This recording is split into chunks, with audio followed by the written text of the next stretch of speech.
En face de Musique Plus, il y avait la taverne, une vieille taverne. Ouais. Et puis là, ça rouvrait à 10h. Puis on avait on l'appelait Barfman. Barfman, c'est un monsieur, comme tu dis, gros nez, mais avec le cratère de la lune dans le nez, puis il est énorme, bien peigné, par exemple. C'est Brill Cream. Ouais, c'est vrai? Tu sais, le polo, toujours le même. Très serré, il n'y a pas le choix, parce qu'il y a une christie de grosse bédaine. Des jeans avec la craque de fesses, parce qu'il n'y a pas de fesses. Il y avait un banc d'autobus en avant de Musique Plus, mais il l'avait pas mis du bord de la rue, parce que le monde là-bas, il ne peut pas se sacrer dans la rue. Fait qu'il mettait, il s'assoyait puis il regardait dans le studio. Fait qu'il se mettait les bras de même. Là, Ça tu voyais, bédaine. il était à côté, puis là, à un moment donné, il faisait un petit somme. Puis là, il se réveillait, puis là, il vomissait. À tous les matins. À tous les fucking matins, c'était la même affaire. Là, ça ouvrait, il allait à l'autre bord, il ressortait à midi, il a fait son somme. À tous les jours. C'est Barney dans les Simpsons. C'est malade. Puis on avait aussi Tataman. Tataman, lui, ce qu'il faisait, c'est qu'il se promenait puis il faisait des tatas. On monte dans la rue ou à Lévis, Jay? Partout. Il se promenait dans la rue. Puis là, il arrivait dans Musique Plus, il y avait des TV, puis là, des écrans. Puis là, il y avait une caméra qui filmait dehors. Là, il se voyait. Il faisait des tatas. Nous autres, on mettait un compteur. 6, 10. Il était là. Toute la journée. Tata. Il y en avait un autre, c'était l'homme crabe. L'homme crabe, il marchait comme ça. Les mains, là. Mais de reculons. Il partait de Musique Plus, il allait jusqu'à l'Ancien Forum, puis il revenait. Ça, pour savoir jusqu'à où qu'il allait, ça veut dire que tu l'as suivi. J'ai contribué à sa popularité. Mais pour vrai, tu l'as oui, suivi. on l'a suivi, on a fait une entrevue avec lui aussi. Puis là, il me regardait. Puis il rentrait dans son monde, puis il repartait. Pendant l'entrevue, t'as-tu mis des élastiques sur ses mains? C'était monsieur. Tu mets des élastiques sur ses mains. Tu rentres dans un bain tourbillon avec. Il panique. Tu mets un couvercle. Mais écoute, on faisait l'émission fax. On faisait l'émission fax dehors, dans le parc en arrière. Tu sais, puis c'était beau, c'était fantastique avec le soleil qui se couchait. Tu sais, la réalisatrice était très inspirée par les rayons, les nuages qui filtraient justement ces rayons rangés et qui faisaient une image parfaite digne de Radio-Canada où elle espérait peut-être travailler et il faisait son démo en même temps. Mais là, je suis en train d'animer. Et à un moment donné, t'entends en arrière. Voyons, tabarnak, câlisse! C'est Jer. Une machine à voyager dans le temps. On se promenait de même. C'est back to the Jer. T'es en train de m'endormir dans la ruelle.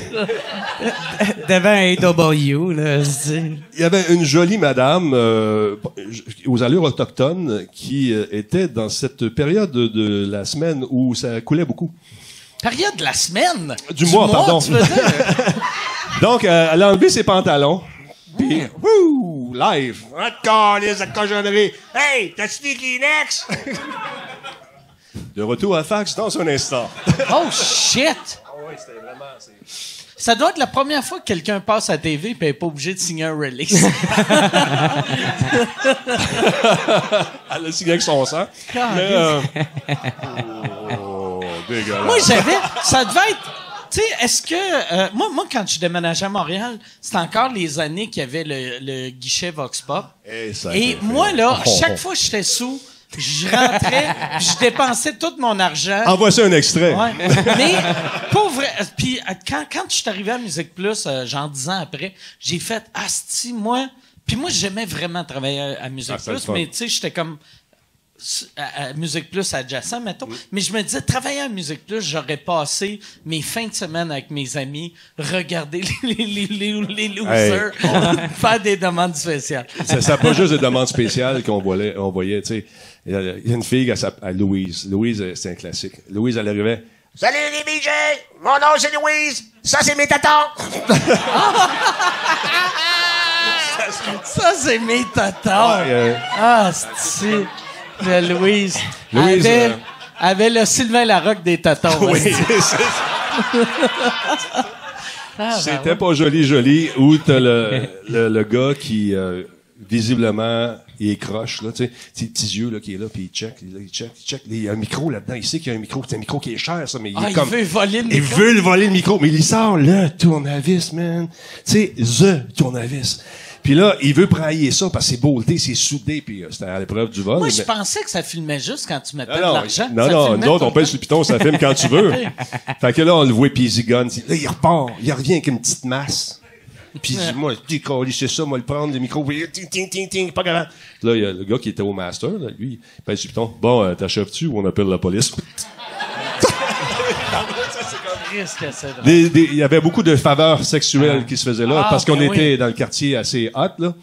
Et on a vu le sens de hot, en voulant dire ben des putes, puis red light, le red light. Et puis Louise avait pas juste avait des prothèses dentaires qui se retrouvaient dans sa poche lorsqu'elle faisait certains trucs avec les messieurs. C'était dégueulasse. Elle enlevait ses dents. Live. Louise, t'as-tu fini? Le maître du loft. Là, le gars... Le maître Pour vrai, c'est... J'aimerais mieux regarder ça que n'importe quelle occupation double. Je excité à y penser, là. Dans les parties de Noël, on avait bien du fun. À regarder ça, c'était super drôle. Mais il y en a, bien sûr, qui prenaient ça comme une toilette. Puis le gars qui lavait ça, le pauvre gars, il était courageux. Parce qu'il a trouvé des affaires là-dedans, c'est terrible. Il shootait à l'héroïne. Il y a eu des overdoses, il y a eu toutes sortes d'affaires. Tu sais, du monde qui sont morts dans le guichet Vox Pop? Ben, va te conter un fait vécu. Moi, je suis porte-parole de l'IJQ, Intégration Jeunesse Québec. On trouve des jobs à ceux qui en ont pas, surtout les nouveaux arrivants. Puis bon, ça fait que, à un moment donné, il y a un gars qui fait des témoignages. On recueille de l'argent, 100 000 $ par année, ou 120, 130 000, ça dépend. Fait que, il y a un gars qui vient faire un témoignage, puis il est bien nerveux, il a son iPad dans les mains, puis il arrive sur scène, il pèse sur le piton, puis il pèse son texte. Puis là, il y a quand même 400-500 personnes en avant. Là, il dit « Louise, t'as-tu mon... » Ben, un autre Louise, pas la même. Comme, regarde. Il est là, ton texte, c'est où j'en regarde, Fait que là, il capote, il n'y a plus de texte, il appelle sa fille, elle s'en vient. Je dis non, laisse faire, on va faire une entrevue. Là, il commence à me dire, tu te souviens pas de moi, hein? Je dis, bon, là, il est grand, il est planté, il est chauve, monsieur net, tu sais, genre bien planté avec son petit t-shirt blanc, les tatous, tout. Je dis non, je me souviens pas de toi. Il me dit, toi, tu m'as sauvé la vie. Ah, ben oui, tu sais. Non, tu sais, guichet Vox Pop, j'avais été me shooter, j'avais fait une overdose d'héros. Oh. C'est toi qui... ça a fait un beau down dans la soirée, tu sais, c'est comme... C'est toi que tu l'avais vu... Je m'en à mon auto, puis là, je l'ai vu tomber, tu sais. Puis avec la seringue dans le bras, tu voyais qu'il était... Lui, en plus, quand tu fais une overdose, j'ai jamais fait d'overdose, ça, mais tu dois te dire... Quand je suis fucké, on dirait que Denis Talbot est en train de m'amener à l'hôpital. Ah, tabarnak! C'est bien fucked up comme ça. Mais c'est ça, l'ambulance est arrivée, puis moi, j'avais jamais eu de nouvelles de ce gars-là. Je l'ai revu, tu sais, style 25 ans plus tard. Il y a une job, il est cook, puis il me dit ça live. Fait que ça a fait un moment d'émotion assez intense. Mais j'avais trouvé ça pas pire. Y a-tu des enfants? Oui, sa fille qui était là. Fait que puis étais-tu plus jeune que l'âge que tu l'as sauvé? Non, il l'a eu après. Ouais, après. Fait que si c'était pas de toi, voir, elle serait pas... c'est exactement ce qu'elle a dit. T'es un peu son père. Oups. Non, mais ça a été... C'est de l'inceste! non. Il était pas nommé parrain, est-ce que... Non, mais c'est... Il y a un été, là, tout le monde venait à mourir en arrière de Musique Plus. C'est des crises cardiaques qu'on a eues. Tout le monde venait mourir! Non, mais... Il savait que ça s'en venait, Non, on avait nos bureaux qui donnaient dehors. Là, tu vois le gars qui s'en vient, monsieur bien habillé, il y a de la slush partout. Là, tu vois, il fait... tombe sur le côté, il est à terre, puis il fait le bacon. Je dis, un autre. Lui, on n'a pas eu de nouvelles. On avait aidé c'est une dame de certain âge. Ça va? Elle tombe comme ça, puis là, on l'avait aidé, puis on avait un pocket mask, là, pour faire le bouche à bouche, puis on souffle derrière. Ah ouais, pas souffler dans la bouche. C'est ça. Fait que là, elle est arrivée, puis l'ambulance est arrivée, puis elle est revenue, elle est venue me porter des fleurs après. Ça, c'était cool, tu sais, ça. Ouais. C'est parce que, tu sais, il dit ça, puis il dit tout le monde vient mourir en arrière. J'imagine, tu sais, à l'Espécia, ils ont comme un container pour les chats morts, là, tu sais, qui sont tous en train d'euthanasier. Il y a comme un container d'itinérants. T'amènes ton itinérant, tu sais, excuse, l'appart que j'ai, il en accepte pas. Le 1er juillet, désolé. Mais les joies du direct, tu sais, c'est ça. On était live. Encore une fois, la même réalisatrice. Je suis dehors, c'est les débuts de la neige. Les gros flocons, tu sais, mais des gros flocons, là, qui tombent sur Sainte-Catherine. On voulait pas sortir les Kodak, donc on lavait vite, on filmait à partir de l'intérieur. Puis là, c'est beau, l'éclairage, c'est bleu un peu, c'est la nuit, la petite neige blanche. Puis là, je commence, salut tout le monde, bienvenue à l'émission Fax. Ce soir, on vous parle de telle affaire. J'entends derrière, oh tabarnak, tu vas me payer! Pow! Là, c'est pas le Sarrasin qui a punché Claude Marchand.